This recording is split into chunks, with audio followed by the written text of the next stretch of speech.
Phone tapping కేసులో BRS అధినేత కేసీఆర్కు నోటీసులు అందాయి. ఇంతకు గులాబీ నేత సిట్ ముందు హాజరవుతారా? హాజరైతే ఆయన ఏమని సమాధానం చెప్తారు? అది ఎవరికి ప్లస్ పాయింట్ అవుతుంది? అటు కాంగ్రెస్కా, ఇటు బీఆర్ఎస్కా? సిట్ ఇప్పుడే ఎందుకు కేసీఆర్ను విచారించాలనుకుంటుంది? సిట్ ముందు కేసీఆర్ సమాధానం ఇస్తే కేసు క్లోజ్ అవుతుందా? సిట్ విచారణకు కేసీఆర్ హాజరు కాకుంటే ఎలా? సిట్ విచారణ తర్వాత కేసీఆర్ను అరెస్టు చేస్తారనే ప్రచారం జరుగుతుంది. అయితే మన రాష్ట్రంలో అరెస్ట్ అయినా, పాదయాత్ర చేసిన అధికారం ఖాయమనే సెంటిమెంట్ ఉంది. ఇలాంటి చరిత్ర తెలిసి ఉన్న రేవంత్ రెడ్డి కేసీఆర్ను ఎందుకు అరెస్టు చేయాలనుకుంటారు? గతంలో రేవంత్ రెడ్డిని కేసీఆర్ చెంచల్గూడకు పంపారు. అందుకే ఇప్పుడు కేసీఆర్ను కేసుల చుట్టూ తింపుతున్నారని ప్రచారం జరుగుతుంది. రేవంత్ రెడ్డిని కేసీఆర్ అరెస్టు చేయడం వల్లనే ఆయన గెలిచారంటారు. కేసీఆర్ లాంటి వ్యక్తిని విచారణకు గుంజుక రావడమే కాంగ్రెస్ పార్టీ ఘన విజయంగా భావిస్తుంది. ఇంతకు కేసీఆర్ సిట్ ముందు ఏం చెప్తారన్న అంశంపైనే ఈ విశ్లేషణ.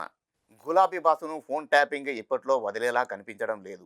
ఓ ప్లాన్ ప్రకారం ప్రభుత్వం కేసీఆర్ని కావాలని టార్గెట్ చేస్తుందని, ఆయన్ను అరెస్టు చేసేదాకా వదలరు అనే అభిప్రాయం తెలంగాణలో వ్యక్తమవుతుంది. ఈ పరిస్థితుల్లో ఈ కేసును దర్యాప్తు చేస్తున్న సిట్ బృందం మరోసారి కేసీఆర్కు నోటీసులు పంపింది. రెండోసారి హైదరాబాద్ నందీనగర్లోని కేసీఆర్ ఇంటికి వెళ్ళి అక్కడ గోడకు నోటీసులు అంటించారు. ఆదివారం మధ్యాహ్నం 3 గంటలకు విచారణకు అందుబాటులో ఉండాలని అందులో సిట్ అధికారులు స్పష్టం చేశారు. కేసీఆర్ను నందీనగర్ ఇంట్లోనే విచారిస్తారని సమాచారం. ఇంతకీ ఫోన్ ట్యాపింగ్ కేసులో నిజంగానే కేసీఆర్ తప్పు చేశారా లేదా అన్న విషయం వెంటనే తేలదు. మన దేశంలోని చాలా కేసులు దర్యాప్తు దశలోనే ఉన్నాయి తప్ప పూర్తి కావట్లేదు. అప్పుడెప్పుడో బోఫర్స్, శవపేటికలు, 2G స్పెక్ట్రమ్ కుంభకోణాలే ఇందుకు నిదర్శనం. ఆ తర్వాత వచ్చిన వందల స్కాములు ఇంకా దర్యాప్తు దశలోనే ఉన్నాయి. అందువల్ల ఈ ఫోన్ ట్యాపింగ్ కూడా అలాంటిదే అనుకోవచ్చు.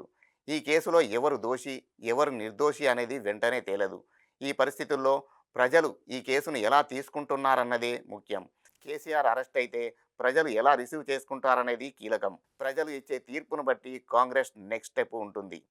ఇంతకీ సిట్ ముందు కేసీఆర్ హాజరైతే వారు అడిగే ప్రశ్నలకు ఏం జవాబు చెప్తారన్న అంశం ఇప్పుడు ఉత్కంఠ రేపుతుంది.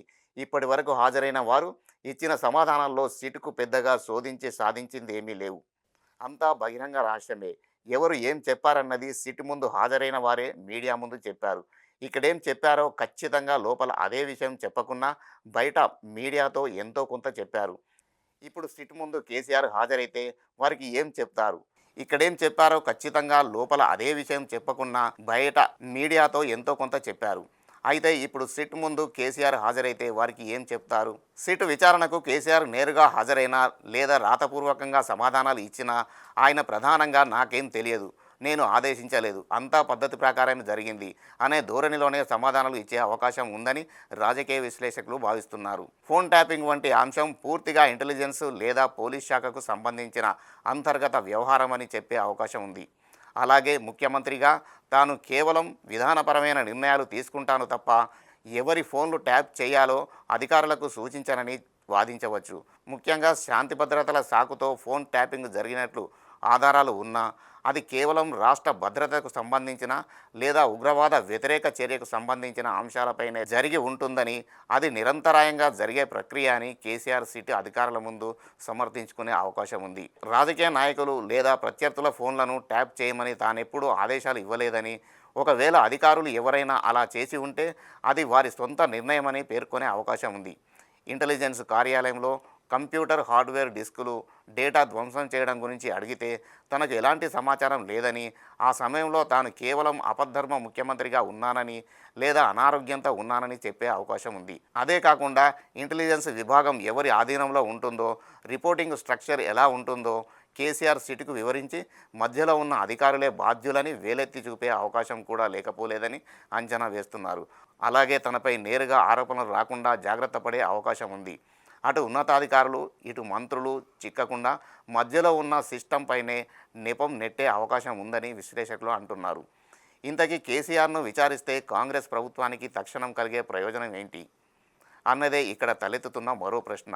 ఒకటి కాదు, కాంగ్రెస్కు బోలెడు ప్రయోజనాలు ఉన్నాయని రాజకీయ విశ్లేషకులు అంటున్నారు. అందులో ప్రధానంగా బీఆర్ఎస్ హయాంలో భారీ అధికార దుర్వినియోగం జరిగిందని చిత్రీకరించే అవకాశం ఉంది. అవినీతి విషయాన్ని తాము పదే పదే చెప్పామని, ఇప్పుడు విచారణలో కూడా తేలుతుందని, అందుకే ఈ దర్యాప్తు అని ప్రజలకు చూపించుకోవచ్చు.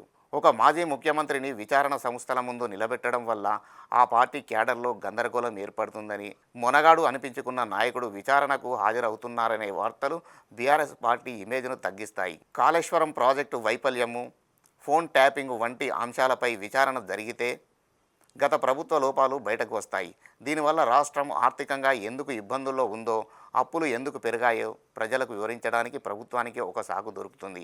ఎన్నికల ముందు ప్రజలకు కాంగ్రెస్ పార్టీ ఇచ్చిన 6 గ్యారంటీల్లో మహాలక్ష్మి మినహా చాలా హామీలు నెరవేరలేదు. దీంతో ప్రజల్లో వ్యతిరేకత కొంత మేరకు ఏర్పడింది. దాని నుంచి తప్పించుకోవడానికి కేసీఆర్ విచారణ వంటి భారీ వార్తలు తెరపైకి వస్తే ప్రజల దృష్టి ఈ అంశంపై మల్లుతుంది. ఇది ప్రభుత్వానికి రాజకీయంగా కొంత బ్రీతింగ్ టైం ఇస్తుంది. గతంలో కాంగ్రెస్ బీఆర్ఎస్ ఒకటేనని బీ టీం అంటూ బీజేపీ ఆరోపించేది. ఇప్పుడు కేసీఆర్పై కఠినంగా వ్యవహరించడం ద్వారా ఆ ఆరోపణకు చెక్ పెట్టవచ్చునని, అలాగే తాము బీఆర్ఎస్కు బద్ద వ్యతిరేకులమని నిరూపించుకునే అవకాశం రేవంత్ రెడ్డి సర్కారుకు లభిస్తుంది. కాంగ్రెస్ పార్టీ భావిస్తున్నట్లుగా రాజకీయాల్లో ఏదీ లెక్క ప్రకారం జరగదు. బెడిసి కొట్టే ప్రమాదం కూడా ఉంది. రాజకీయాల్లో ప్రతి వ్యూహానికి 2 వైపులా పదును ఉంటుంది. విచారణ అతిగా జరిగితే కేసీఆర్ దీనిని కక్ష సాధింపు చర్యగా చిత్రీకరించి ప్రజల్లో సానుభూతి పొందే అవకాశం కూడా లేకపోలేదు. ఒకవేళ విచారణలో ఫోన్ ట్యాపింగ్లో కేసీఆర్ తప్పు చేశారని నిరూపించలేకపోతే అది తిరిగి కాంగ్రెస్ ప్రభుత్వానికే బూమరాంగ్ అవుతుంది. ఇక కేసీఆర్ సిటు విచారణకు హాజరైతే బీఆర్ఎస్కు వచ్చే నష్టమేంటి? ఆ పార్టీకి ఎలాంటి డ్యామేజ్ జరుగుతుంది? అందుకు కేసీఆర్ ఏం ఆలోచిస్తున్నారు?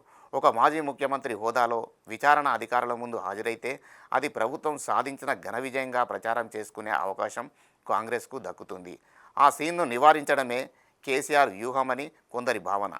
ప్రస్తుత ప్రభుత్వం తనపై కక్ష సాధింపు ధోరణితో వ్యవహరిస్తుందని, విచారణ నిష్పక్షపాతంగా సాగదనే వాదనను ప్రజల్లోకి తీసుకెళ్లడం ద్వారా సింపతి పొందడం. ఇప్పటికే 2 ఏళ్లుగా విచారణ సాగుతున్నా ప్రభుత్వం ఇంతవరకు తేల్చిందేమీ లేదు.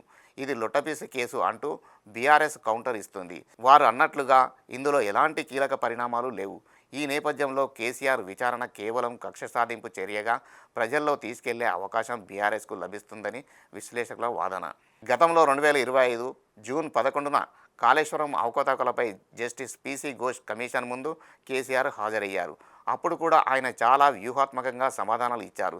దాదాపు గంట పాటు జరిగిన విచారణలో 100కు పైగా ప్రశ్నలకు సమాధానాలు ఇచ్చారు. కొన్ని ప్రశ్నలకు రాతపూర్వకంగా వివరణ ఇచ్చారు.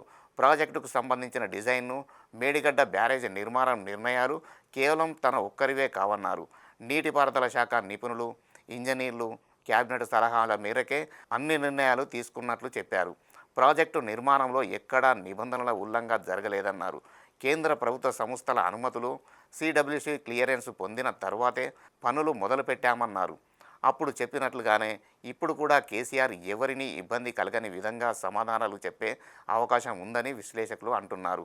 అంటే అటు ఉన్నతాధికారులు, ఇటు మంత్రులు చిక్కకుండా మధ్యలో ఉన్న సిస్టంపైనే నెపం నెట్టే అవకాశం ఉందన్న విశ్లేషణలు ఉన్నాయి.